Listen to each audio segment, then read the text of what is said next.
Yes, he is, Your Worship. Thank you. Our first item this evening is indeed a presentation from Dr. Scott McAlpine, who's the president of Douglas College. I'd like to invite him to come forward to speak on Douglas College's strategic plan and role as an economic driver in Coquitlam. Your Worship, Council, Administration, I'm here today to talk a little bit about not so much what Douglas College does, but why it is that we're doing it. We're growing by 1,350 full-time equivalent students in the next couple of years. Much of that will be occurring at the Coquitlam campus. The reason, though, that we're doing it is because at the moment in British Columbia, although the economy, it doesn't seem to indicate that, at the moment and in the next few years, we will have a skills shortage in this province.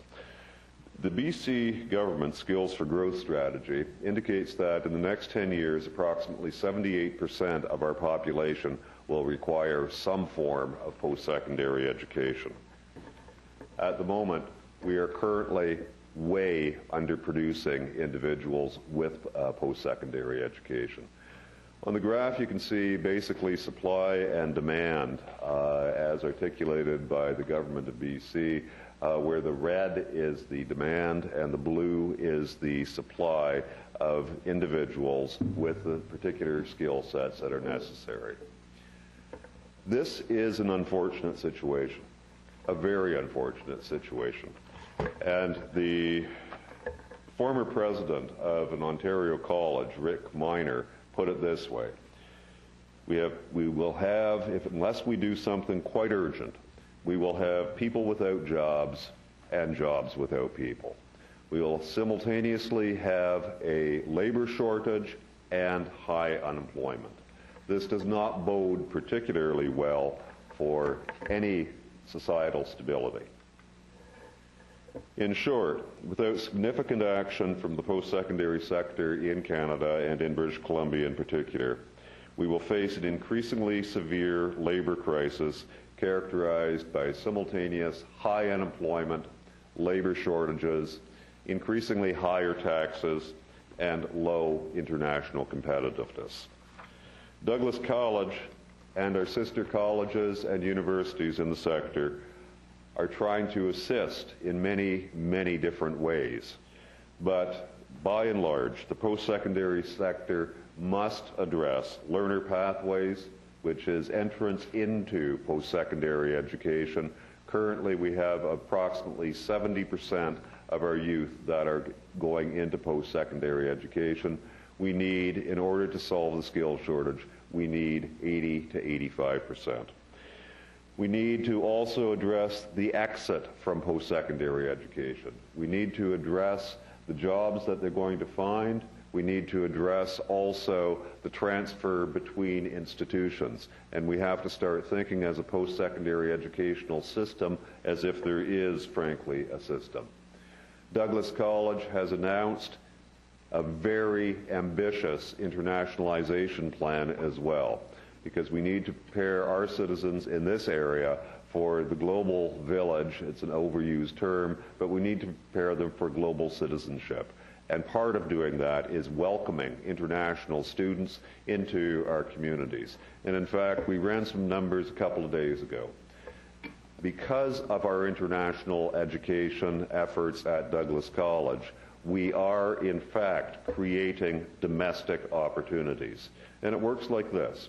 International students pay their full fare of tuition. They pay, in fact, 5 times domestic students. Douglas College has some net revenues as a consequence.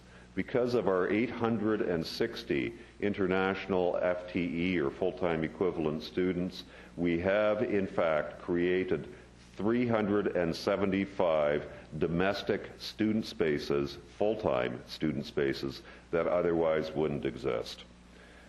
Your colleges and universities need also to try to address the innovation gap and productivity gap in British Columbia, and we can do this with applied research.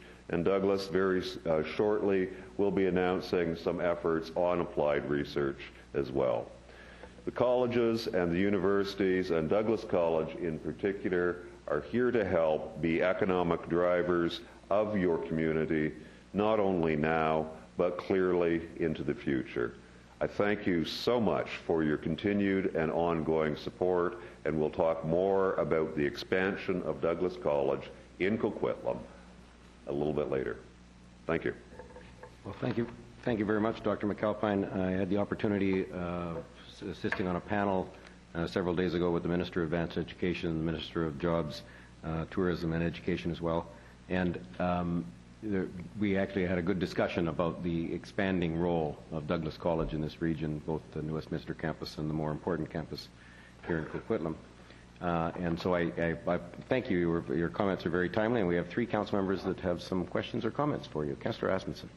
Well, thank you very much, and thank you for your presentation. This is something that governments have known down the pike and been delaying too long to get on the handle. And I think some of the times governments thought, well, immigration will just solve our problems for us on the skills trades, but it's not going to, because those people can go and earn demand around the world.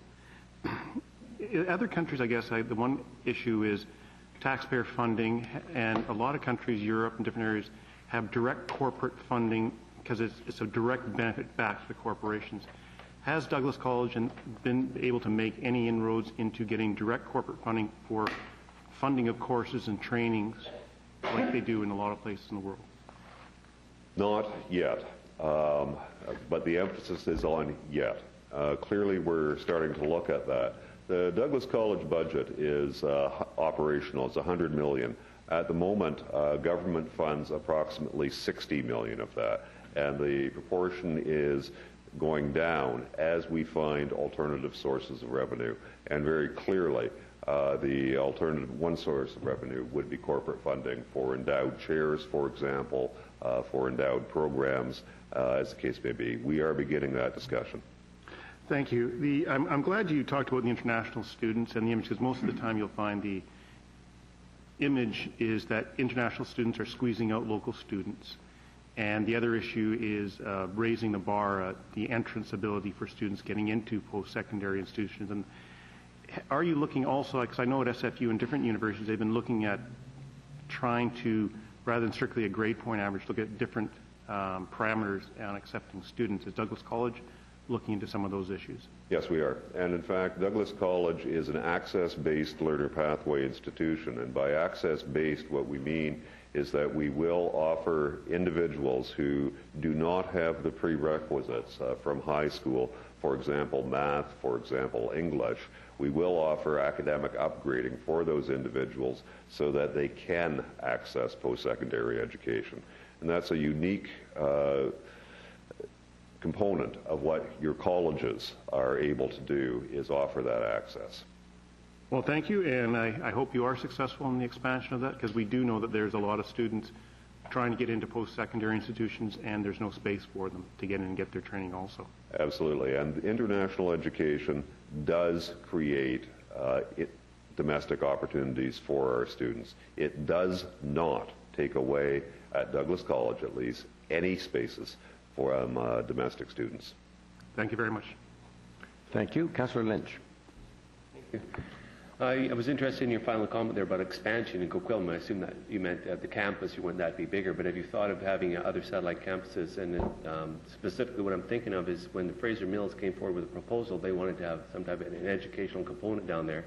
And I know they've searched it out with some of the universities and maybe some of the academic institutions around, but has that crossed your board's mind at all? No, not yet. Let me be very clear. What we're expanding is the number of programs we're offering in Coquitlam. We do not have plans to expand the campus. So it's not capital construction. It's bringing more students to the city of Coquitlam. So if that opportunity presented itself, it wouldn't be within your scope then? At present, no, but I'd be willing to have a conversation anytime, any place about expansion. I happen to be single-minded in that way. Great, thank you.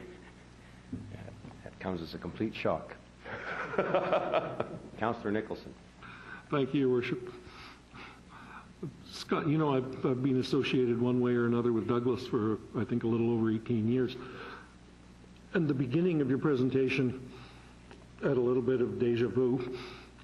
These things have been with us forever.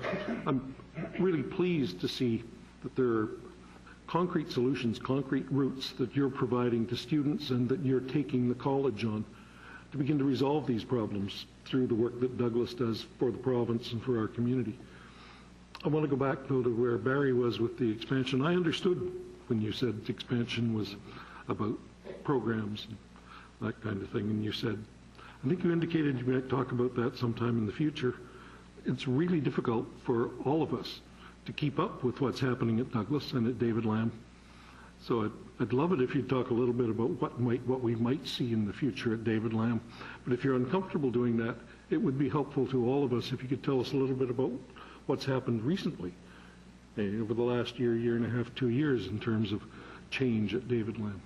I'm uncomfortable talking about the what might be the plan. We need to roll that out internally, and we need to do some fuller consultation inside so that we have all the details on that.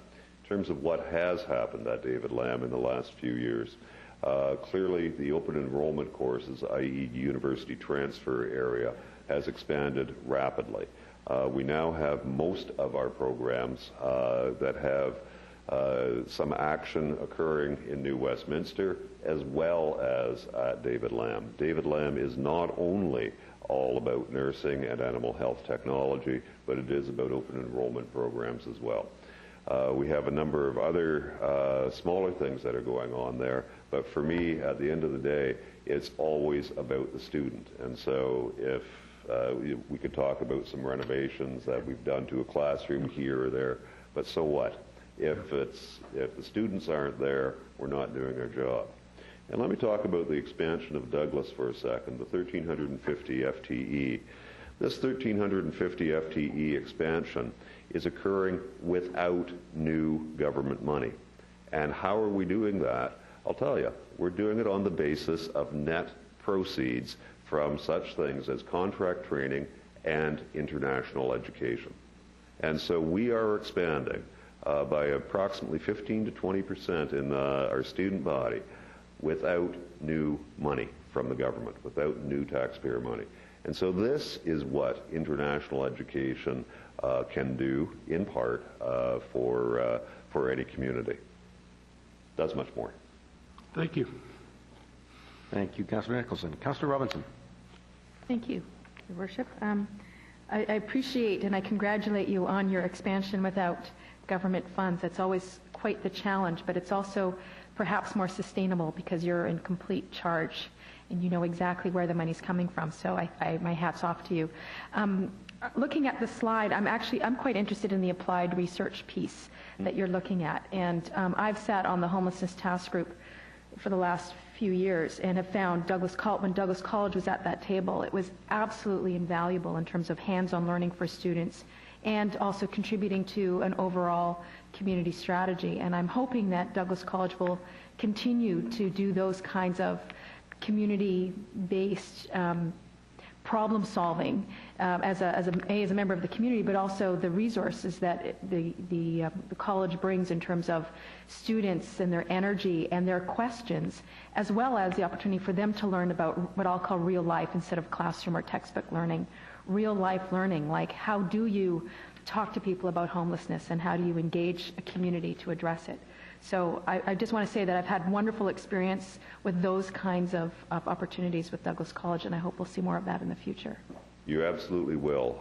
Applied research is a file that I can get quite passionate about.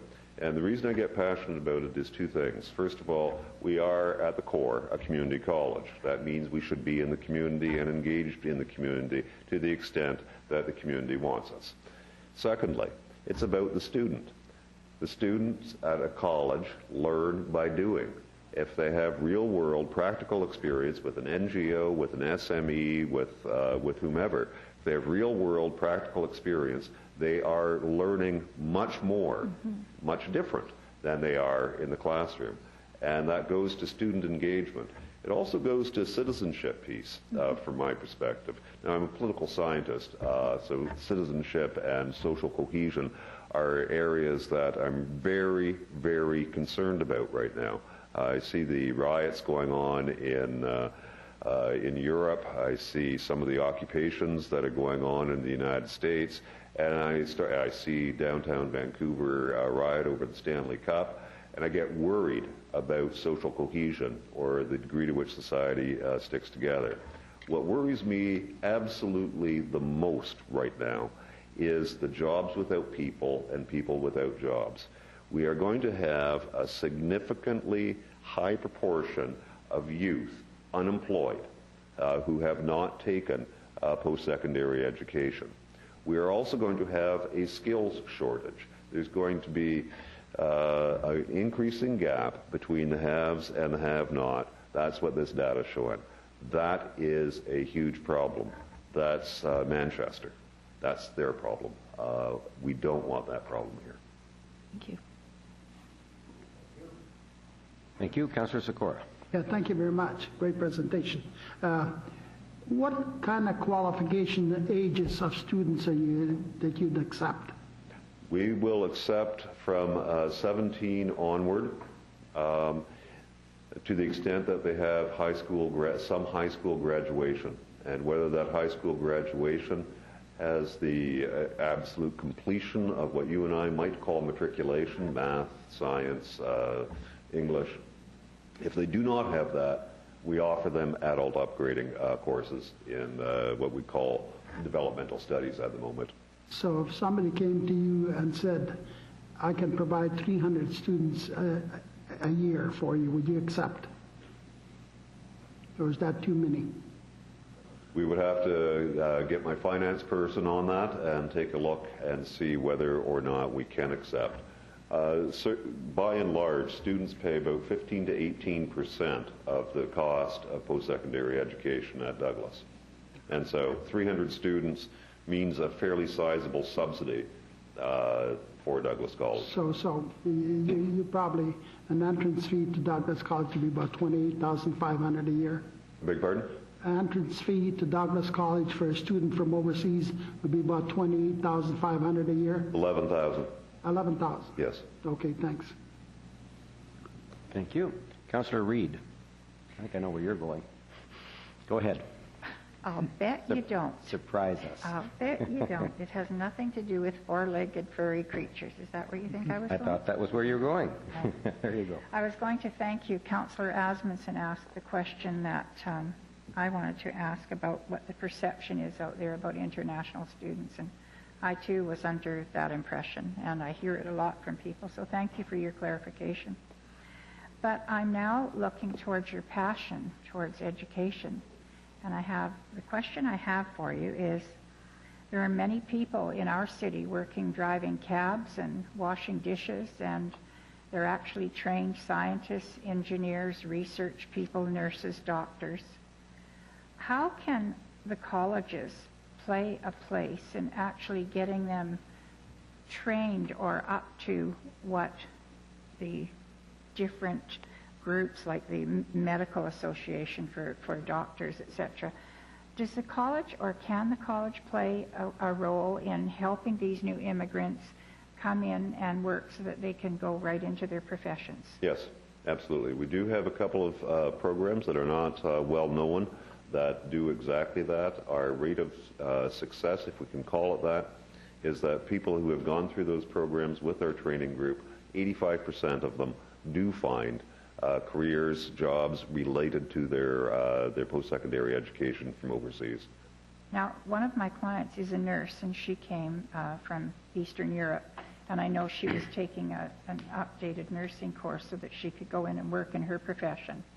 And it just seemed such a shame. She was an operating room nurse for 10 years, and yet when she came here, it was like she had to start from the beginning. And perhaps that, when we're talking about, too few jobs and too many people and vice versa, maybe that's an area that we could really look at. And the jobs that you would be training in your college for. So if it were a doctor, he could come in and take what he needs and then go and apply to the Medical Association for probably not for an MD, but certainly for a nurse, we can absolutely nursing, I know, look at that. But I'm thinking engineers, scientists, researchers. How do we get those people so that they can be in the college system and be in and out within a few years to enable them. We need doctors.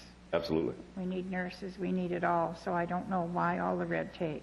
We need all of the professions, and much of that has to do with the regulations established by the professions themselves. I know. And so what we have to do is we have to work with the professional associations on finding what it is that we need to teach these individuals so they can get Canadian certification. The number one issue, though, that foreign trade professionals have is that, well, they might have the paper qualifications. Language, and they don't have any Canadian experience. Yeah.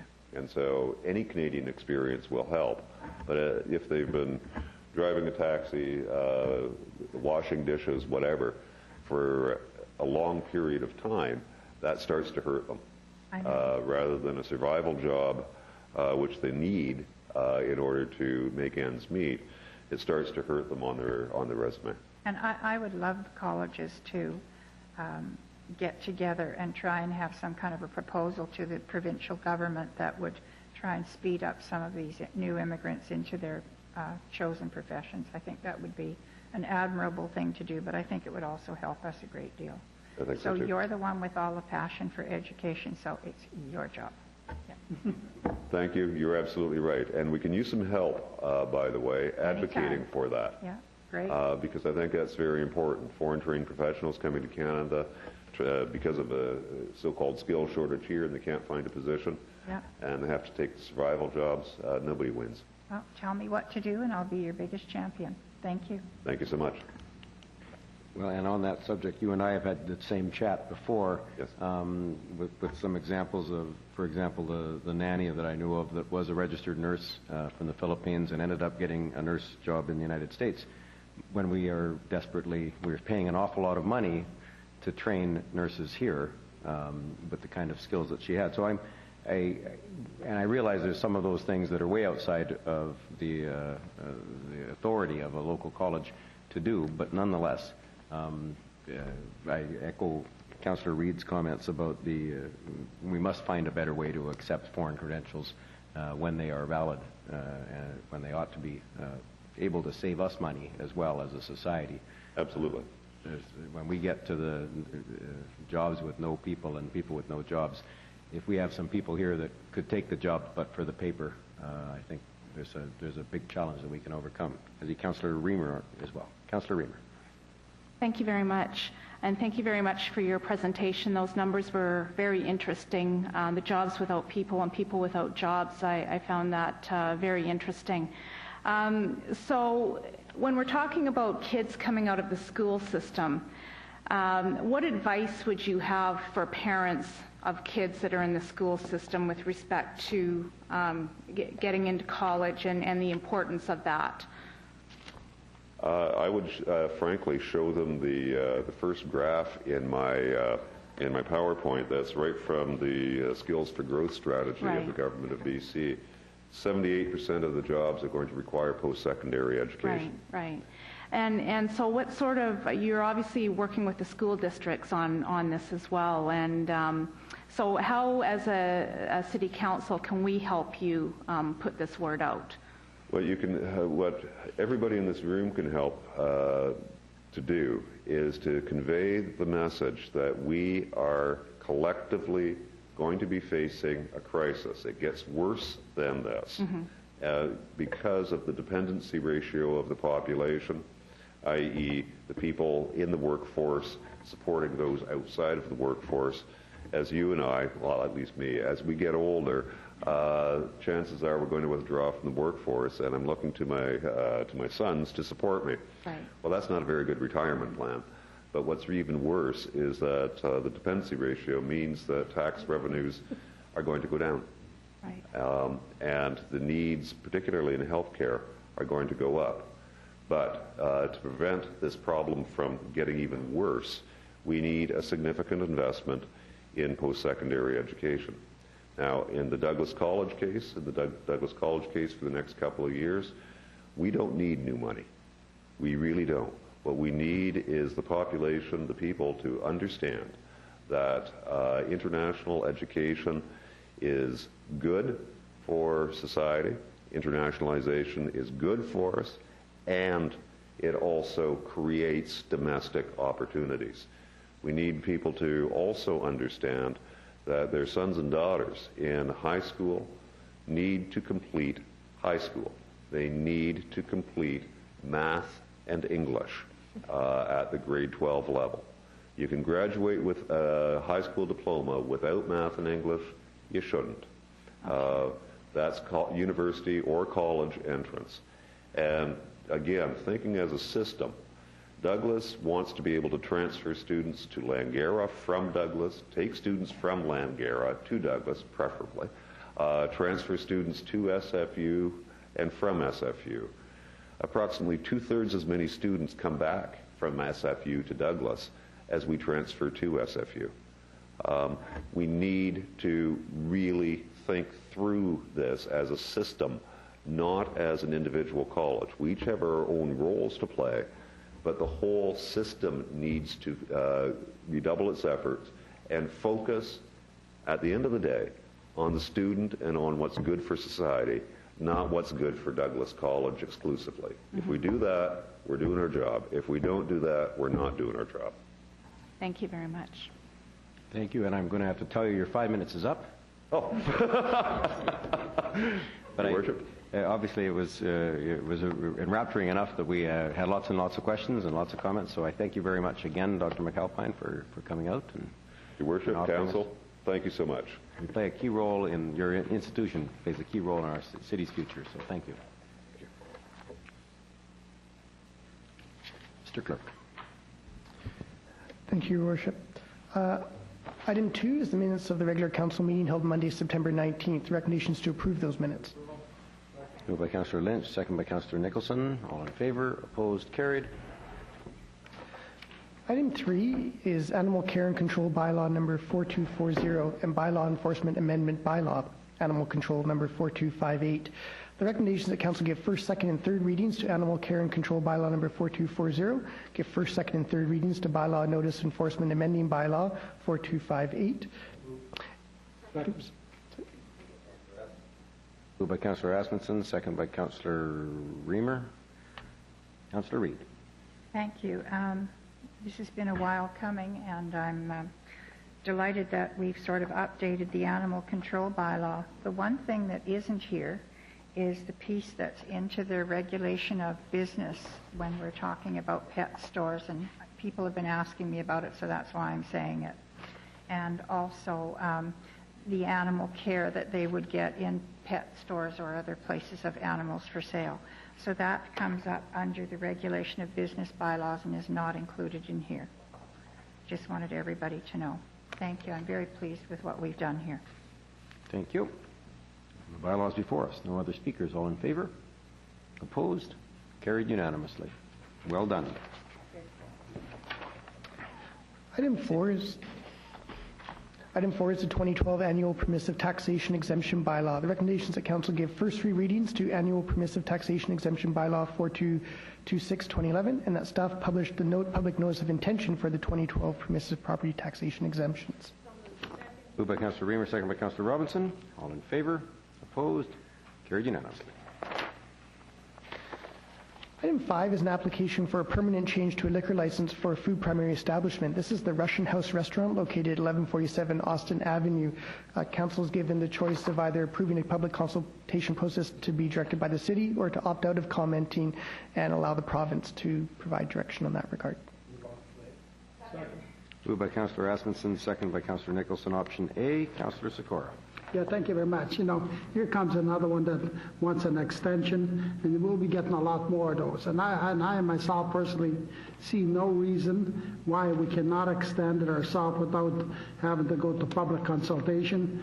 It's nice, but put the business person through spending a whole lot of money on a license that will be granted. I think what this council ought to do is very simple, is grant the extension and then police them to see if there's any problems. If there's any problems, certainly the council can take their license away. business license away. I mean, I remember years ago when I was the mayor and we had the cabaret up here that's now a restaurant on Rennell Drive. And there was fights there was shootings, there were knives, and you name it, everything. And I talked to the owner about 4 or 5 times, couldn't get him to, I guess there was no proper management in there.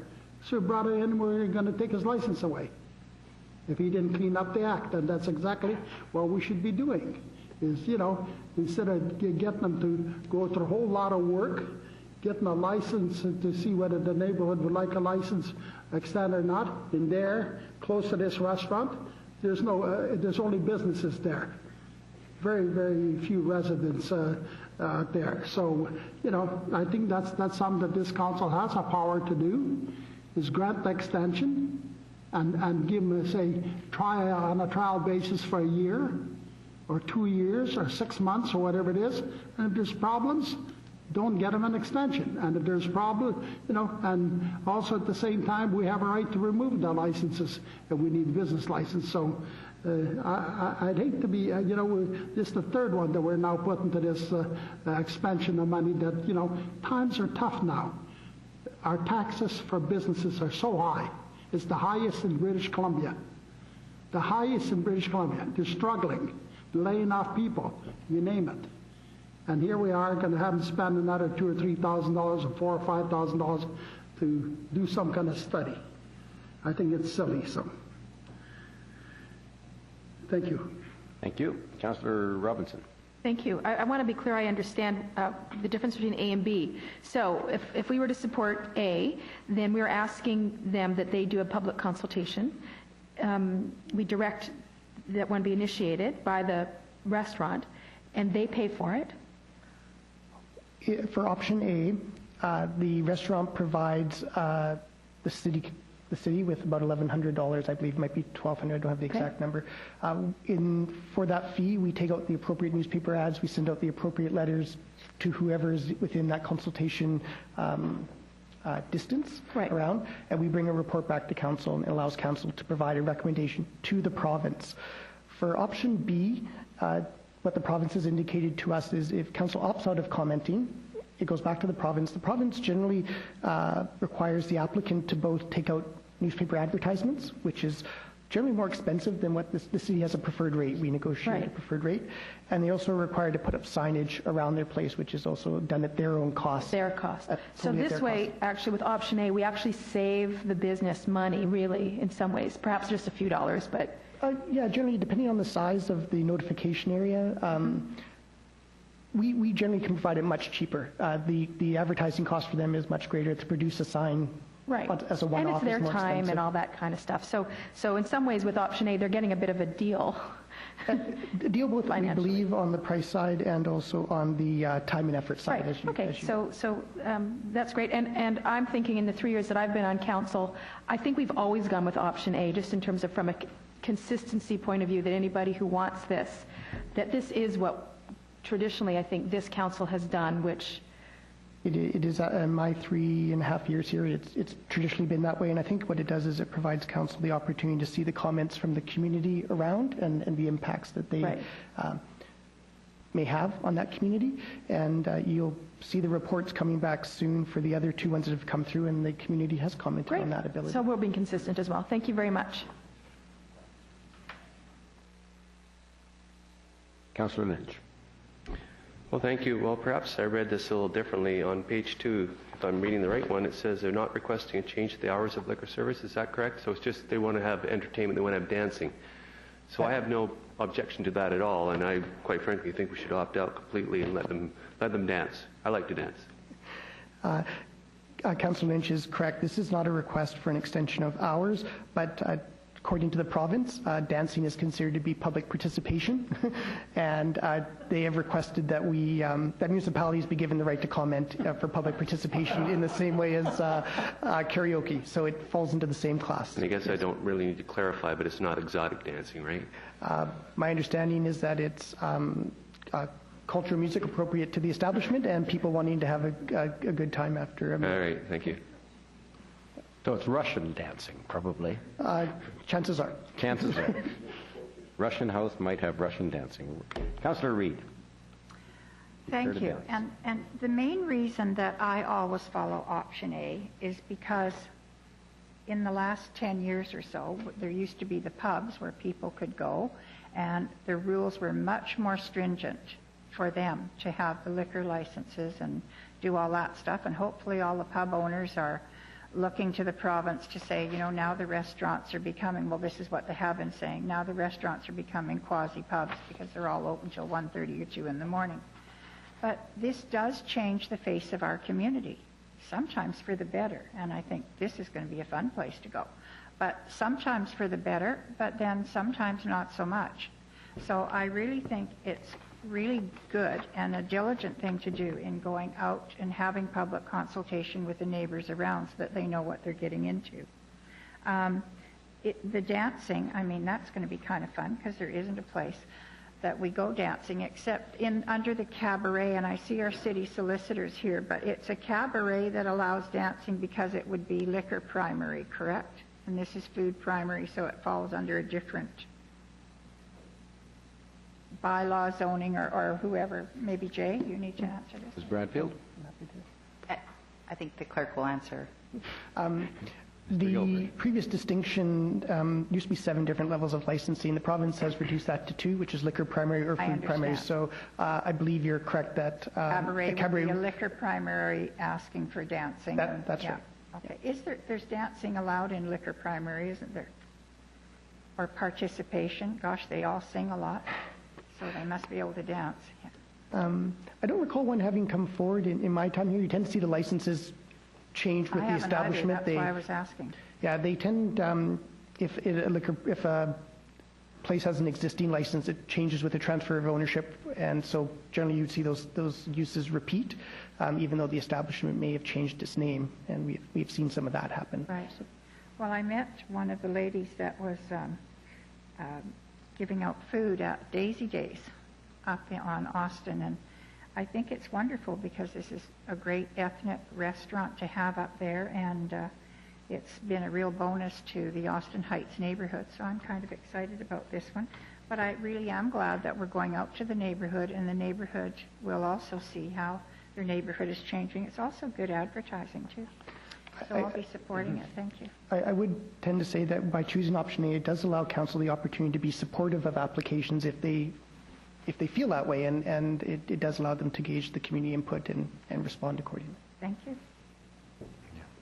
And that's perhaps compelling. My own perspective is this is a really ridiculous process where we have to choose between not saying anything and subjecting a business owner to a long process so that we get to say we support it, and we wish he didn't have to go through the process. And that's how I feel. I support this, and I wish we didn't have to put him through the process in order for me to say or for us to say as a council that we support this.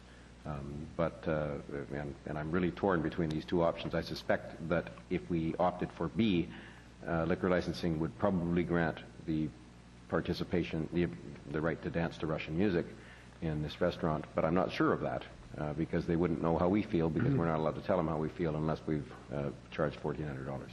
Yeah, it's difficult to speculate on all of the metrics that the province uses. Obviously, they would force the applicant to undertake their own consultation and get some feedback, but the precedent has been to deny patron participation from this council. Mostly it's been karaoke applications that have come forward, and the degree to which the province considers precedent, I'm not certain. Councillor Nicholson. Thank you, Your Worship. Well, I support option A. It sounds to me as though it's both cheaper and quicker for the applicant. They're going to have their answer sooner. And as the Mayor just said, it allows us the opportunity to comment, having seen the results of the consultation. Otherwise, we have to remain silent, and I don't think that does anything for anybody. So this is better for everybody. Thank you. Councillor Reamer, would you care to dance? Thank you. I'm going to be supporting option A as well. I think it's always wise for us to be able to comment on any given application that we receive, and for that reason I'll be supporting A. But I'm assuming by all the comments around the table and by my own knowledge that this is the first food primary application we've received for dining and dancing.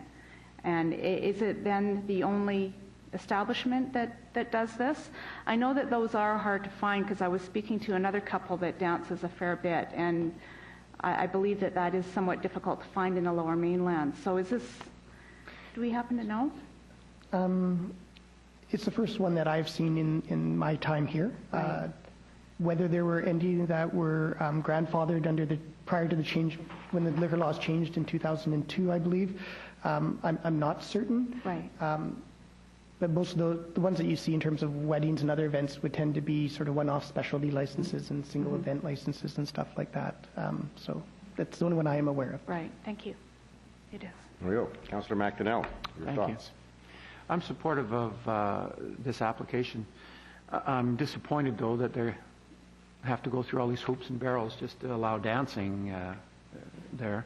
Mr. Gilbert, do we need to make a motion for council to comment on this, to have a letter accompany this? What will happen by choosing option A, we'll send letters to the neighbors in the notification area, put out the newspaper ads, and we'll bring a report back to council that will have a chance for motions that will go to the province. Oh, so at that time. So at that time. It'll be coming back. That's great. Thank you. Okay, the letter that we send out, will it be more simply worded than the staff report's description of dancing? Yes, we try to be clear in our public notifications and give people an indication of, I know where you're headed, and patron participation. Yes, yes. It will be it'll be clear, and to provide, there's no sense seeking the public input if we're not telling them exactly what's being proposed. I knew you'd agree. Any further discussion? Seeing none. The motion is option A, probably with reluctance. All in favor? Opposed? Carried unanimously. Thank you. Item 6 pertains to the 2011 Spirit of Coquitlam and Active Grant Programs. The recommendation is that Council approve and direct staff to disperse the 2011 Spirit of Coquitlam grant funds, and there's a list before you, and that Council also approve and direct staff to disperse the 2011 active grant funds, and there is a list of the 3 organizations before you. Moved by Councillor McDonnell, second by Councillor Robinson. All in favor? Opposed? Carried unanimously. Congratulations to a lot of good groups in our community.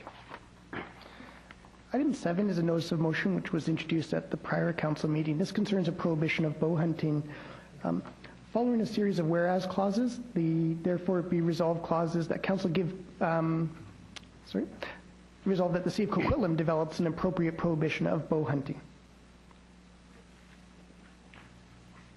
Councillor Robinson, who moved the motion.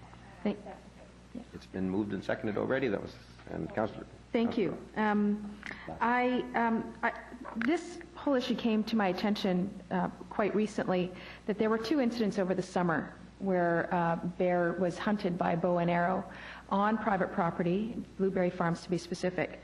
And in one instance, my understanding is that the arrow missed, and in another, it actually injured the bear, who left the private property, went into a public park through public lands, and really put people at risk. And so I see this as a public hazard. I'm not even going to touch the animal cruelty part. I'll leave that to Councillor Reid to comment on. But for me, it got me really concerned about public safety. The other part that I found really frustrating in doing a little bit more research was that this they had been advised about different ways of managing bear issues. And I can appreciate having to protect your crops from wild animals. But when you don't take other avenues to protect your crops, and the first place you go is to hunt with bow and arrow, then I have some very serious problems. It suggests to me that perhaps there isn't a consideration for public safety, and I think that if we can't expect others to take that into consideration, then we ought to.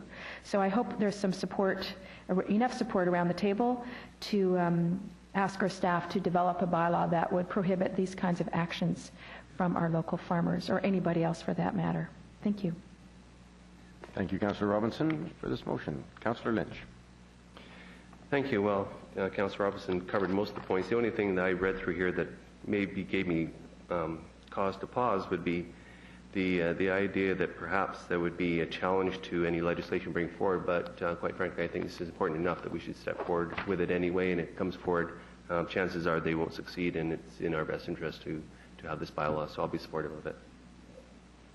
And on that point, I would trust that when staff return to us with a staff report, including a bylaw, they would include any reference to the Right to Farm Act or anything else that may well limit our ability to do these things.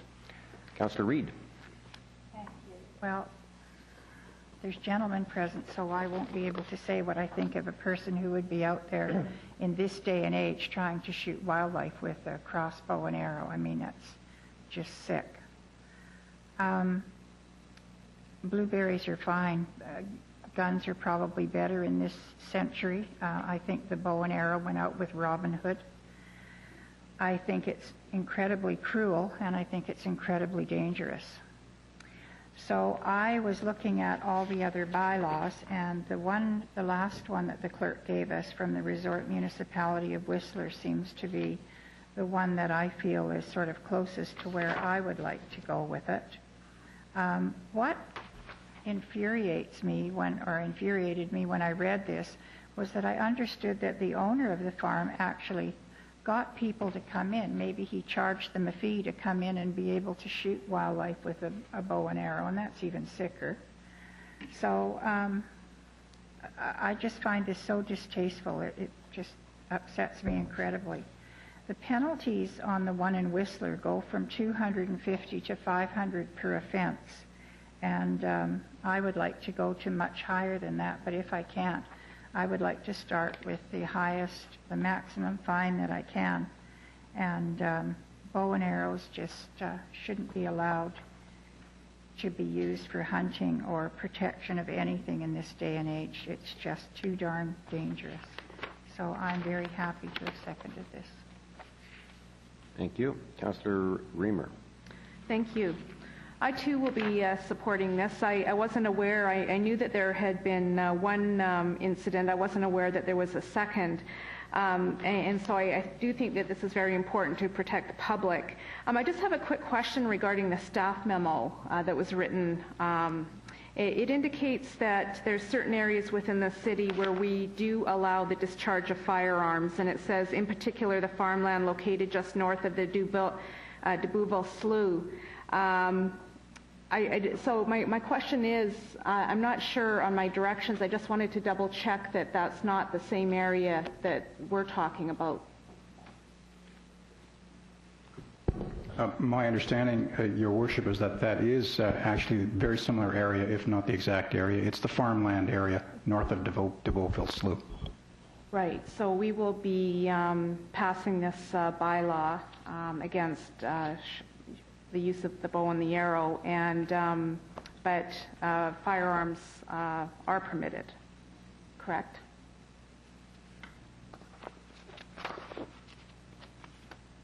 I'll take an initial stab at that, Your Worship, and then ask our solicitor to comment.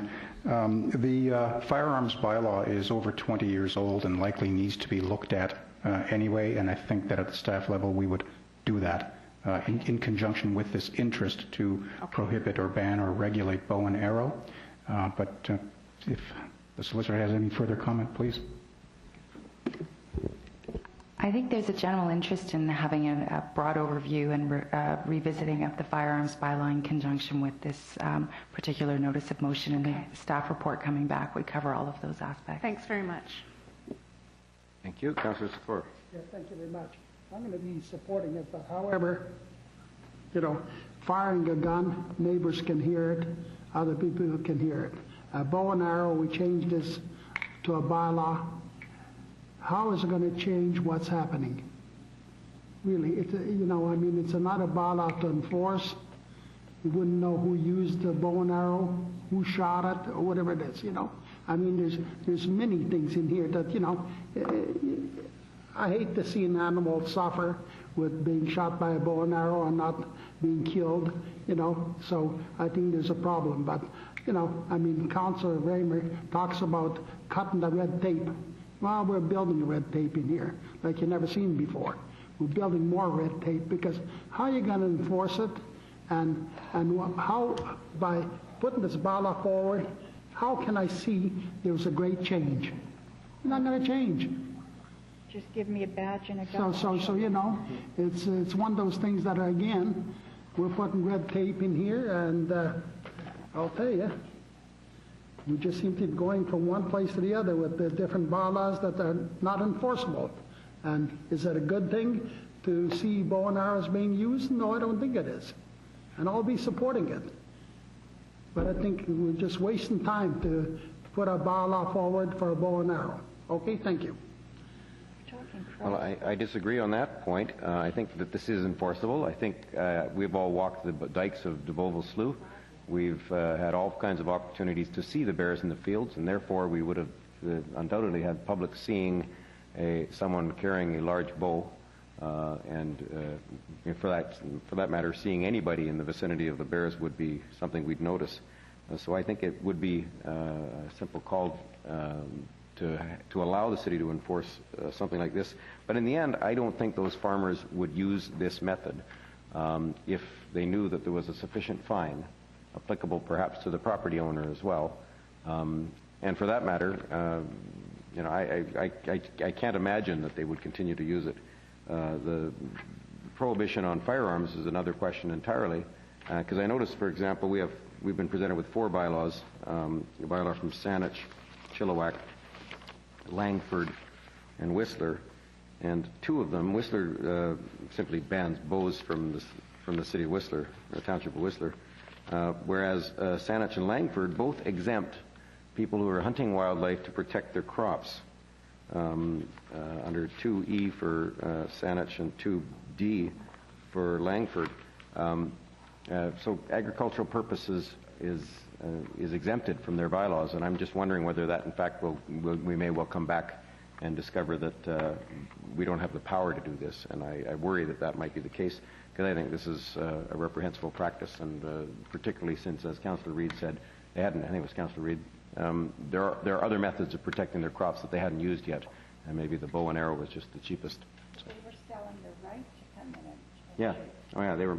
how sick is that? As Councillor Reid points out, they were selling the right to come in and shoot, so it was like target practice by the hour. Councillor McDonnell, Councillor Robinson. Councillor Thank you. I have a question for our solicitor. So this bylaw would, in addition to applying to the people that are shooting the bow and arrow, would it also apply then to people who invite people onto their property to use it?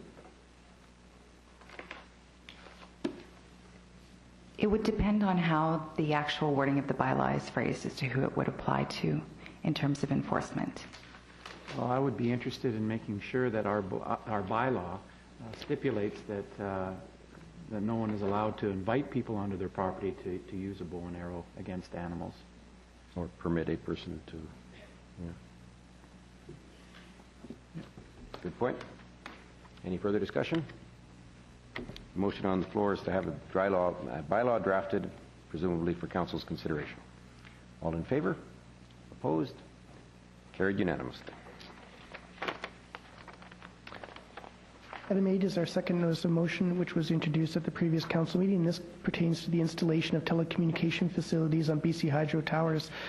The notice of motion is be resolved that BC Hydro be requested to appear before the next open council meeting to provide their rationale for permitting the installation of telecommunication facilities on BC Hydro towers located in Coquitlam. As per procedure bylaw, Councillor Sikora, as the mover of the motion, has the right to speak first. Councillor Sikora. Yeah, thank you very much. This is before us. The fact is that, I've had a lot of calls there's 5 areas in Coquitlam where these things have been installed on top of the hydro towers, and I don't know whether they needed permits from the city or whether they notified the city or whether they, matter of fact, notified the residents in the area, which I understand any residents next to this telecommunication installation was not notified. And the fact is that, a lot of people fear of radiation from it. And I know that there's a certain amount of radiation from the power, the lines themselves. Okay, the hydro lines themselves. Well, then you put this monster on top of there, and is it double power? What is it? What does it create? A lot of people are very unhappy. I noticed that a couple houses that have this right in their, almost in their yard, have put up their homes for sale. Now, I don't know what it's the cause of this or not. I haven't talked to residents, but to me, I think that we need to bring hydro in and see if they got a contract for these installations. Are they getting paid? Which I guess I'm sure they are. And is this allowed? Because I did get a call from a gentleman in North Vancouver that said it's a federal regulation and the federal government can get them to take it off.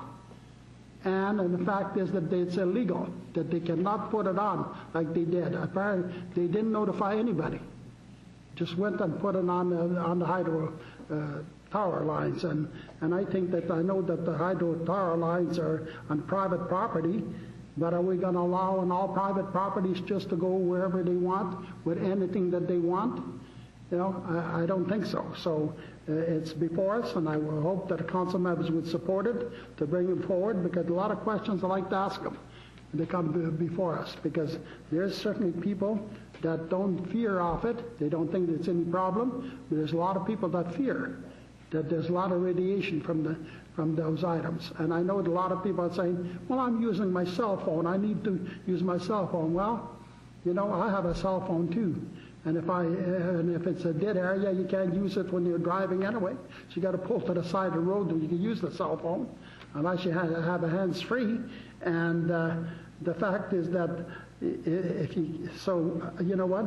5 or 10 minutes that you haven't received a call or couldn't take a call, whoop-de-doo, that's so important instead of a child getting cancer. You know, that's what's concerning me, okay?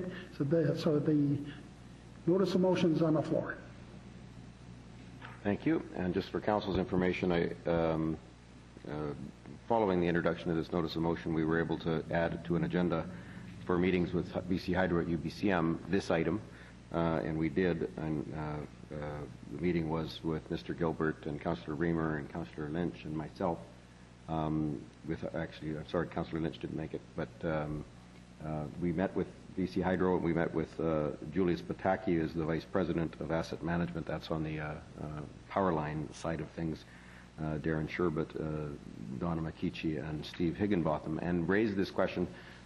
They did inform us that yes, there are contracts. Yes, they do charge the cell companies for the access to the poles, and that this is something that many communities accept and in fact welcome, because the cell technology has become so every day, and they do need to find places to put cell towers. I know our own council has struggled with that very question, so I'm sure they'd be willing to come and send someone here to represent the company and explain it more closely to us and allow us to ask questions.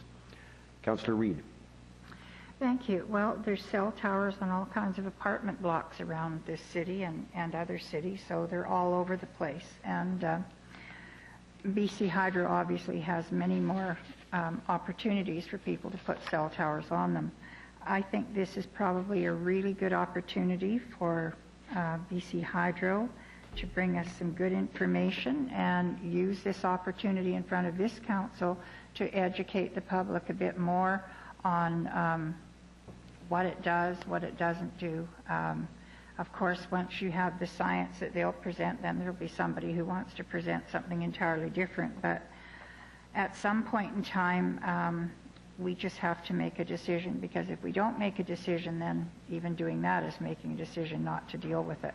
So I'm going to look forward to Hydro coming and the information and the education that hopefully they will give us. Thank you. Thank you very much. Councillor Lynch. Well, thank you. Most of the issues I was going to comment on have been raised, other than to say that I personally don't think there's a real problem with this, but I'm not the expert, and it'd be another information session to request the experts to come in here and have a presentation. And there has been significant concern raised by some of the residents, and this is one way to alleviate their fears, and I think this is the appropriate thing to do. And as the Mayor has already stated, they're more than willing to come in and give us a presentation so that our residents can hear it firsthand. Thank you. Councillor Nicholson. Your Worship, I would simply say that some issues have been raised, but I prefer to wait. I'll support the resolution. I look forward to hearing from BC Hydro, and we're then able to have a full discussion of all the ramifications and consider some of the other places that cell locations are in our city. Thank you. And then probably conclude that we don't have any authority to change it anyway. All in favor of the resolution? All opposed? The motion carries unanimously. Thank you, Councillor Sikora. Councillor Nicholson. Well, I was going to offer a further comment, but it's moot at this point. Thank you, Your Worship. Okay. Thank you.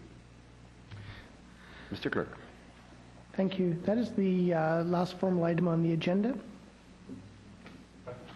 Moved by Councillor Reid, second by Councillor Asmussen to adjourn. Councillor Reamer? Councillor Reamer. I have a notice of motion. Oh, then we can't adjourn yet. Councillor Reamer, your notice of motion. Thank you very much.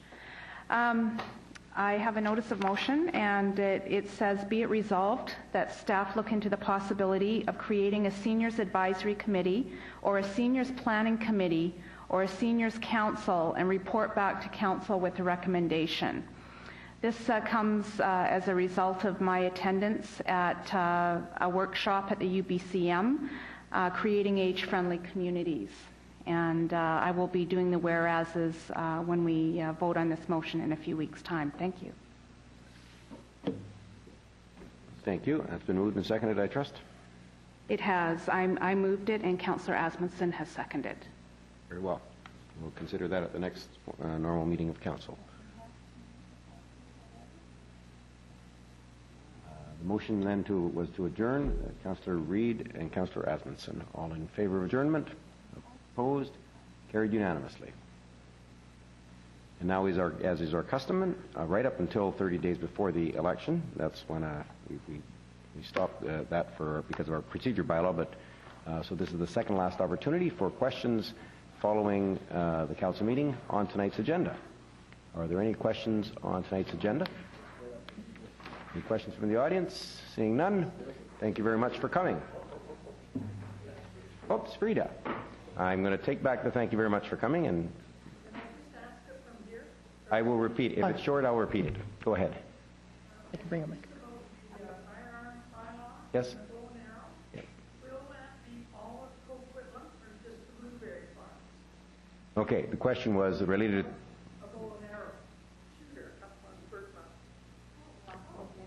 Okay, the question was the bow and arrow prohibition, would it apply to all of Coquitlam, or would it only apply to the blueberry farms? Frida Hart reports that there is a bow and arrow hunter, I gather. He hasn't been in action for the last few while, but he still lives there, and I think most things that on his property get the bow and arrow treatment. And the deer didn't walk around for a whole year with an arrow through him, so I just think that you might as well say all of Coquitlam. Okay. Frida reports that the deer did carry an arrow through the neck for a year because I guess this particular person does shoot willy-nilly on wildlife that goes through his property, and that's quite, well, that is disgusting. So I suspect then that staff have heard the call that this is intended to be a citywide bylaw, or at least take into account those issues on a citywide basis. Thank you for bringing that up. Any other questions? Any other questions? Thank you very much. I think Councillor Reid has to go up and deal with someone on Burke Mountain. Thank you all.